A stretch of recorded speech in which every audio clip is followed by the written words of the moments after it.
عورت کے ساتھ 4 طریقوں سے ہم بستری کرنے سے اس کی شرمگاہ ٹائٹ اور تنگ رہتی ہے۔ ناظرین، عورت کے ساتھ ہم بستری کرنا مرد اور عورت دونوں کے لیے سکون اور راحت کا ذریعہ ہوتا ہے۔ اگر مرد کسی بھی پوزیشن میں عورت کے ساتھ ہم بستری کرتا ہے، کسی بھی وقت کسی بھی جگہ ہم بستری کرتا ہے، تو ہر حالت میں دونوں کے لیے سکون کا باعث بنتا ہے۔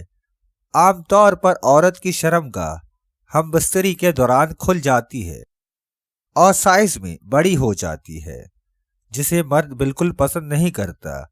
آج کی ویڈیو میں ہم آپ کو ہم بستری کے 4 ایسے طریقے بتائیں گے جس سے عورت کی شرمگاہ ٹائٹ اور تنگ رہتی ہے۔ عورت کے پیچھے لیٹ کر ہم بستری کرنا۔ زیادہ تر کنواری لڑکیاں جب مرد کو اپنے اوپر لٹا کر ہم بستری کرواتی ہیں تو ان کی شرمگاہ کے دونوں طرف وصل پر نفس کی رگڑ اور نفس کے وزن پڑنے سے ان کی شرمگاہ کھل جاتی ہے۔ اس لیے مرد عورت کے پیچھے لیٹ کر آگے والی شرمگاہ کے راستے میں دخول کرے تو عورت کی شرمگاہ کے مسلز کمزور نہیں ہوتے، جس کی وجہ سے عورت کی شرمگاہ ٹائٹ رہتی ہے۔ عورت کو الٹا لٹا کر ہم بستری کرنا۔ عورت کو سیدھا لٹا کر ہم بستری کرنے سے مرد کا پورا نفس عورت کی شرمگاہ میں چلا جاتا ہے، جس کی وجہ سے عورت کی شرمگاہ کھل جاتی ہے۔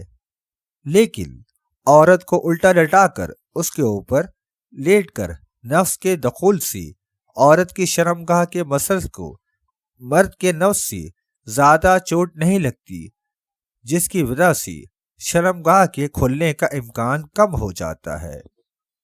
کھڑے ہو کر ہم بستری کرنا۔ اس حالت میں عورت کی شرمگاہ کو مرد کی شرمگاہ کے اوپر نیچے یا اندر باہر کرنے کو زیادہ ٹائم نہیں ملتا، جس کی وجہ سے عورت کی شرمگاہ کے مسلز نفس کی رگڑ سے محفوظ رہتے ہیں۔ جب شرمگاہ کے مسلز ٹائٹ رہتے ہیں تو شرمگاہ بھی ٹائٹ اور تنگ رہے گی۔ اپنی بیوی کے ساتھ مباشرت کرنے سے پہلے میاں بیوی دونوں اپنی شرمگاہوں کو ٹھنڈے پانی سے دھو لیں تو مرد کی ٹائمنگ میں اضافہ عورت کی لذت بڑھاتی ہے۔